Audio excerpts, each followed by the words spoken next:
그 다음에 22번 입증 책임. 입증 책임 문제입니다. 22번의 입증 책임.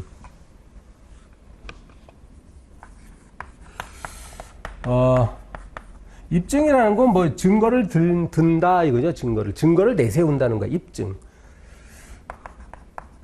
우리 개인들끼리도 서로 이제 말다툼할 때 보면 야, 너 증거 대봐. 네 말이 맞아?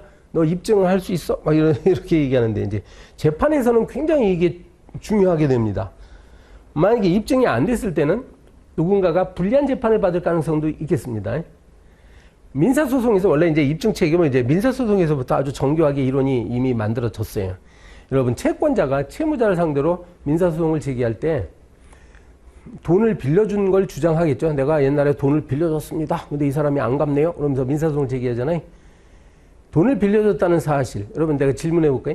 그런 민사사건에서는 원고 쪽에서 내가 저 사람한테 돈을 빌려줬다는 사실을 입증해야 될 것 같습니까? 아니면은 피고 쪽에서 나는 저 사람으로부터 돈을 빌린 적이 없습니다. 이렇게 입증해야 돼요. 그걸 정해놔야 돼요. 그죠? 입증 책임을 정해놔야 됩니다. 다른 예를 들어볼까요? 입증 책임이 또 형사재판에서도 나올 수 있는데, 만약에 피고인이죠. 형사재판 피고인이 뭐 슈퍼마켓에서 뭐 물건을 이제 절도했다라는 이유로 기소가 됐다고 합시다. 자, 질문. 입증 책임이 문제가 되는데 이때 자, 첫 번째 검사 쪽에서 이 사람이 절도 행위를 했다라는 걸 입증해야 돼요. 아니면은 요 피고인 쪽에서 나는 그날 슈퍼마켓에서 물건을 훔친 적이 없어. 이걸 입증해야 되냐고. 이게 다른 것 같지만 비슷한 것 같지만 엄밀히 보면 다르죠. 다른 이야기야. 그렇기 때문에 입증 책임을 누구에게 주느냐가 재판에 있어서 중요하게 됩니다. 그래서 입증 책임. 민사소송 이야기를 하면 민사소송은 법률 요건 분류설을 취하고 있다 이렇게 얘기해요. 법률 요건 분류설. 아주 어려운 말이 나왔어요. 법률 요건 나왔습니다. 자, 예를 들어서 A라는 법, 가령 25조다. 조문이 뭐라고 있겠죠? 조문인데 이 법률은 대개 수학 시간에 배운 P면 Q이다라는 구조로 되어 있습니다. 법률은 거의 대부분이. 그래서 뭐뭐 하면 뭐뭐 하다. 그래서 이 앞부분을 우리가 법률 요건이라고 하는 거예요. 법률 요건. 요 Q에 해당하는 걸 법률 효과라고 부를 거예요. 여러분, 민법에서 배웠을 때 가령 민법에서 배웠을 때 이런 거 있죠. 미성년자가 법정 대리인의 동의 없이 계약을 체결하면 미성년자 본인이나 법정 대리인은 이를 취소할 수 있다. 이렇게 돼 있잖아, 되게. 근데 또 바로 뒤에 조문이 어떻게 돼 있지? 근데 이제 요 미성년자가 계약 당시에 자신이 미성년자임을 속였다. 그죠? 속인 거야. 마치 자기가 어른인 것처럼, 성인인 것처럼 속였어. 속였을 때는 상대방은 뭐야? 이 계약 취소를 계약 취소가 안 된다라고 주장이 가능해요. 그거 복잡하게 돼 있죠, 법이. 그러니까 항상 이런 식으로 이렇게 돼 있어요. 이렇게 돼 있을 때 그러면 요 법률 효과가 발생할 때 유리한 사람이 있단 말이야. 이 사건에서. 법률 효과가 발생하는 걸 유리하게 하는 사람. 유리한 경우. 그러니까 미성년자가 이 계약을 취소하고 싶을 때는 미성년자였다는 사실이 법률 요건이 되는 거죠. 그러면 요 계약을 취소하고자 하는 미성년자 쪽에서 자신이 미성년자였다는 사실을 입증하면 되는 거예요. 상대방 쪽에서 얘는 미성년자가 아니었어. 이걸 입증하는 게 아니야. 그죠? 반대로 아까 뭐라고 했지? 그런데 얘가 그 법정 대리인의 동의서를 유지했다든지 아니면 신분증을 유지했다. 이렇게 속였죠. 속이면은 취소할 수 없습니다. 그죠?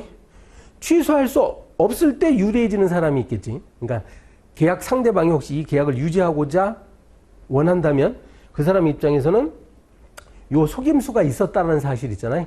요게 그 사람한테는 유리한 요건이 되는 거예요. 그죠? 예. 유리한 요건. 그래서 얘가 이제 신분증을 유지했다. 이런 사실이 있었습니다. 요거는 이제 그 계약 상대방이 또 입증이 돼요. 복잡하니까.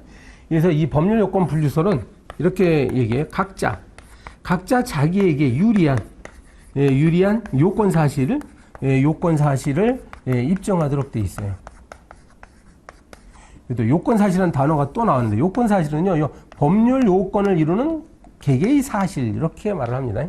아까 뭐 주민등록증을 위반했다, 속였다 이런 거 있잖아요. 이런 게 이제 요건 사실이에요. 그래서 각자 자기에게 유리한 요건 사실을 입증하는 거예요.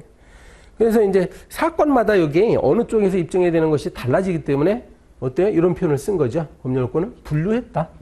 그래서 원고와 피고 간에 그때마다 이제 구체적 사건에서 이게 입증 책임이 달라지게 되어 있습니다.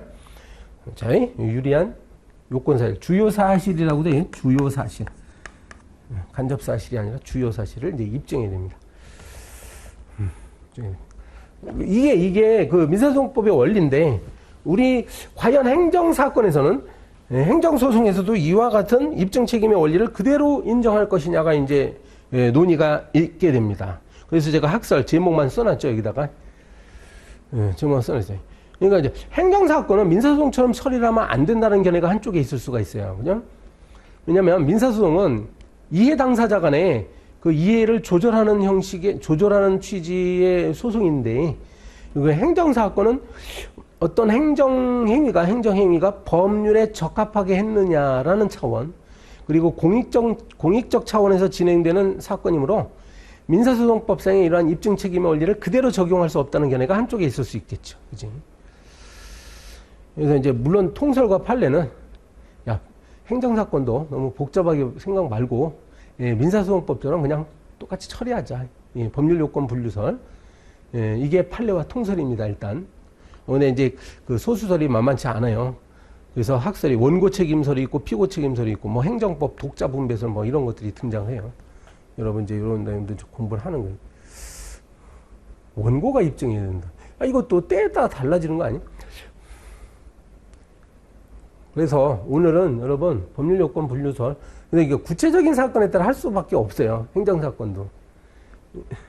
예를 들어 보면 과세처분을 둘러싸고 이제 막 행정소송이 제기됐을 때, 요 과세의 요건을 충족했다. 자, 1번. 자, 과세의 요건 충족 여부, 요거.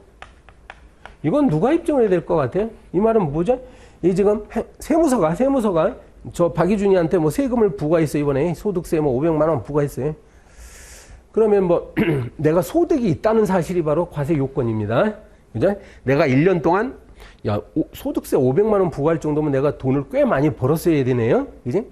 그러니까 그러한 요건들을 충족해야만 소득세 부과가 적법해지는 거잖아요. 그러면 이제 이 과세 요건, 내가 그만큼 지난 한 해 동안 소득이 있다는 사실 있잖아요. 소득이 있다는 사실은 누가 입증을 해야 돼요? 과세권 충족 여부는? 그래서 피고 행정청 쪽에서 입증해야 되는 거죠. 이게 입증하기가 만만치 않을 거예요. 그래서 소득세는 자진 신고세로 해놨습니다. 신고. 매해 5월 말까지 이게 지난 해에 1년 동안에 각자 이제 번 소득 있죠. 요거를 이제 요 세무서에다 신고하도록 돼 있어요. 종합소득세 신고라고 하잖아요. 들어보셨죠? 뭐 월급 받는 분들은 이제 따로 신고하는 건 아니고요. 뭐 회사에서 다 원천징수하니까 신고하고 연말에 처리하는데, 저 같은 개인 사업자들은 이렇게 합니다. 근데 신고제로 되어 있는데, 만약에 내가 탈세를 하려고 요걸 막 소득 사실을 숨겨. 그런 사람 많죠? 소득 사실을 숨겼다가 뭐 끝까지 영원히 숨기면 다행인데, 만약에 되게 걸리잖아요? 걸리면 이제 그 탈세 행위로 막 처벌까지 받습니다. 그리고 가산세도 붙고. 그래서 이제 행정청이 표고한다. 조금 전에 소득세 얘기를 했는데, 혹시 증여세 같은 것이, 판례를 보면 이제 증여세 사건이 많이 등장하는데, A라는 사람이 B라는 사람한테 이제 증여를 했다는 사실. 야, 이게, 보세요. A라는 사람에서 B라는 사람으로 돈이 1억 원이 갔어. 1억 원이 이렇게 건네졌는데, 과연 이게 증여 행위냐? 아니면 단순한 거래 행위냐? 이게 문제가 돼요. 항상. 여러분, 이제 증여세가 굉장히 높습니다. 증여세 세액이 굉장히 커요. 이제 어떤 사람이 이제 증여세를 두들겨 맞았어. 그럼 나는 증여받은 게 아닙니다. 이렇게 막 주장하면서 행정소송 제기했겠죠. 그러면 과연 이것이 단순한 거래냐? 아니면 증여를 하는 것이냐? 이거는 행정청이 입증을 하는 얘기예요. 그죠? 증여세를 부과한 거기 때문에 아시겠죠? 그 다음에 뭐 감면을 받았다든지 이런 요건들. 요거. 근데 세무서에서 나한테 500만 원 소득세를 딱 부과했더니 내가 주장하는 거야.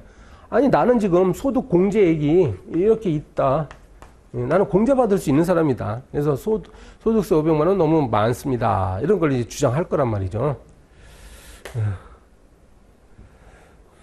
그래서 요걸 이제 좀 어려운 말로 이런 걸 권한 행사 요건 사실 이렇게 부르고요. 요거는 권한의 장애를 가져오는 어떤 요건 사실 이렇게 부릅니다. 그래서 이제 행정청 쪽에서 권한을 행사하는 거니까 행정청이 권한 행사 요건 사실 같은 경우는 요쪽에서 입증을 하고 요거 이제 장애 권한 행사하지 못하도록 그죠? 나는 세액을 감면받을 수 있는 사람이다. 이런 것들은 요쪽에서 그 처분의 상대방이 입증한 겁니다. 보세요. 이런 거 보면 이제 법률 요건 분류설이 좀 타당한 것 같습니다. 그죠? 각자 유리한 요건 사실을 각자 입증한다. 알겠죠? 그럼 여기까지 하고 다음 시간에 이어서 하겠습니다.